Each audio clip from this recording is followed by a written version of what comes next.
Iran మొన్ననే చెప్పింది మేము దాడి చేస్తామని చెప్పేసి, అప్పుడే ఇజ్రాయెల్ చెప్పింది మేము ఊరుకోమని చెప్పేసి. ఇవాళ తెల్లవారుజాము నుంచి దాడి ప్రారంభమైంది. ఇరాన్కి సంబంధించినటువంటి దాదాపుగా 100కి పైగా డ్రోన్లు ఇజ్రాయెల్లో ఉన్నటువంటి 5 వైపుల నుంచి అటాక్ చేసింది ఇరాన్. చాలా కాలం తర్వాత ఇరాన్ యుద్ధం తర్వాత అతిపెద్దదైనటువంటి యుద్ధం ఇదే. ఓ పక్కన రష్యా ఉక్రెయిన్ యుద్ధం నడుస్తుంది, వీళ్ళిద్దరి మధ్యన అతిపెద్దదైనటువంటి యుద్ధం ఇదే అని చెప్పాలి. గతంలో చిన్న చిన్న సంఘటనలు ఉన్నాయి, అంటే చిన్న అనడానికి లేదు, అప్పుడు అవి పెద్ద సంఘటనలే, కానీ ఇవాళ దాంతో పోల్చుకుంటే అవి చిన్న సంఘటనలే. అది పేరు చెప్పకుండా జరిగినటువంటి దాడులు, ఇప్పుడు పేరుతో జరుగుతున్నటువంటి దాడులు.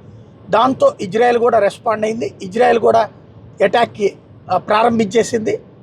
ఇరాన్కి సంబంధించినటువంటి స్థావరాల మీద దాడులు ప్రారంభించింది. తద్వారా ఇక యుద్ధం తీవ్రతరం అవుతుంది. ఏ క్షణంలో ఏం జరిగినా ఆశ్చర్యపోనక్కర్లేదు.